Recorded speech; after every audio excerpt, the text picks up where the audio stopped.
નમસ્કાર ગુજરાત દોસ્તો, દેશના 9 કરોડ ખેડૂતો માટે બહુ મોટી ખુશખબર.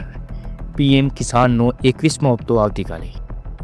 ભારતના 9 કરોડથી વધુ ખેડૂતો પરિવારો માટે આવતીકાલનો દિવસ ખાસ બનવાનો છે. પ્રધાનમંત્રી નરેન્દ્ર મોદી 19 નવેમ્બર તમિલનાડુના કોઇમ્બતુરથી પીએમ કિસાન સન્માન નિધિ યોજનાનો 21મો હપ્તો જારી કરવા જઈ રહ્યા છે. આ પ્રસંગ માત્ર રૂપિયા ટ્રાન્સફરનો નહીં, પરંતુ ખેડૂતોને સમર્પિત પીએમ કિસાન ઉત્સવ દિવસ તરીકે ઉજવાશે. કોઇમ્બતુરના વિશાળ મંચ પરથી વડાપ્રધાન મોદી લગભગ 18,000 કરોડની રકમ ડીબીટી દ્વારા સીધી જ ખેડૂતોના બેંક ખાતામાં ટ્રાન્સફર કરશે. દરેક પાત્ર ખેડૂતના ખાતામાં 2,000 રૂપિયાની રકમ પહોંચશે. આ ડીબીટી સિસ્ટમને વિશ્વની સૌથી મોટી સીધી નાણાકીય સહાય વ્યવસ્થા ગણવામાં આવે છે. સરકારનો દાવો એ જ છે કે મધ્યસ્થી વગર પૈસા સીધા ખેડૂતોને સુધી પહોંચે અને તેની પારદર્શિતાથી સૌથી મોટી સાબિતી છે દેશના કરોડો લાભાર્થીઓના ચહેરા પરનો વિશ્વાસ. એક મહત્વની વાત, 19 નવેમ્બરે દેશના તમામ ખેડૂતોને આ રકમ નહીં મળે. કૃષિ મંત્રાલયના જણાવ્યા મુજબ પંજાબ, હિમાચલ પ્રદેશ, ઉત્તરાખંડ અને જમ્મુ કાશ્મીર આ 4 રાજ્યોમાં કુલ 35 લાખ ખેડૂતોને સપ્ટેમ્બર-ઓક્ટોબર 2025 દરમિયાન જ આ 21મો હપ્તો એડવાન્સમાં મળી ચૂક્યો છે. આથી આવતીકાલે જ્યારે દેશના મોટાભાગના ખેડૂતોને રકમ મળશે, ત્યારે આ 4 રાજ્યોને કોઈ નવી એન્ટ્રી નહીં થાય. કોઇમ્બતુરમાં યોજાનારા વિશાળ કાર્યક્રમમાં માત્ર હપ્તાના વિતરણની જ નહીં, પરંતુ ખેડૂત કલ્યાણ, કૃષિ સહાય અને પ્રાકૃતિક ખેતી અંગે મહત્વપૂર્ણ ચર્ચાઓ પણ થશે. સરકારના જણાવ્યા મુજબ આ કાર્યક્રમો લાઈવ પ્રસારણ થશે.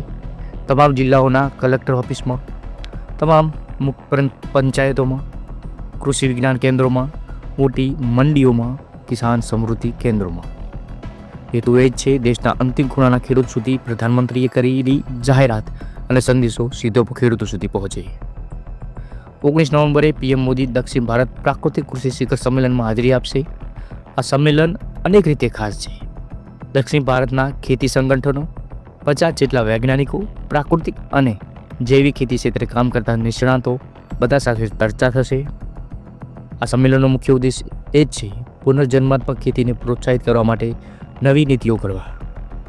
સરકાર માને છે કે રાસાયણિક મુક્ત, જૈવિક અને ઓછા ખર્ચે થતી ખેતી ભવિષ્યમાં ખેડૂતોને વધુ નફાકારક અને જમીનને વધુ ઉર્વર બનાવી શકે.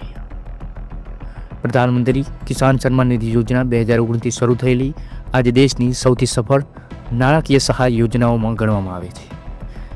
આ હેઠળ પાત્ર ખેડૂતોને વર્ષમાં 6,000 રૂપિયા આપવામાં આવે છે. 3 હપ્તામાં દર 4 મહિને 2,000 સીધા બેંક ખાતામાં ડીબીટી મારફતે.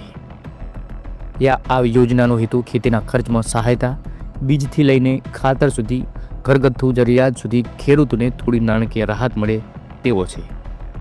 છેલ્લા 6 વર્ષમાં કરોડો ખેડૂત પરિવારના જીવનમાં આ યોજનાએ નાની પરંતુ સતત આવકનો આધાર ઊભો કર્યો છે. નવેમ્બર 19ના આ કાર્યક્રમ દ્વારા સરકાર ફરી એકવાર પોતાની કૃષિ પ્રાથમિકતા દર્શાવે છે.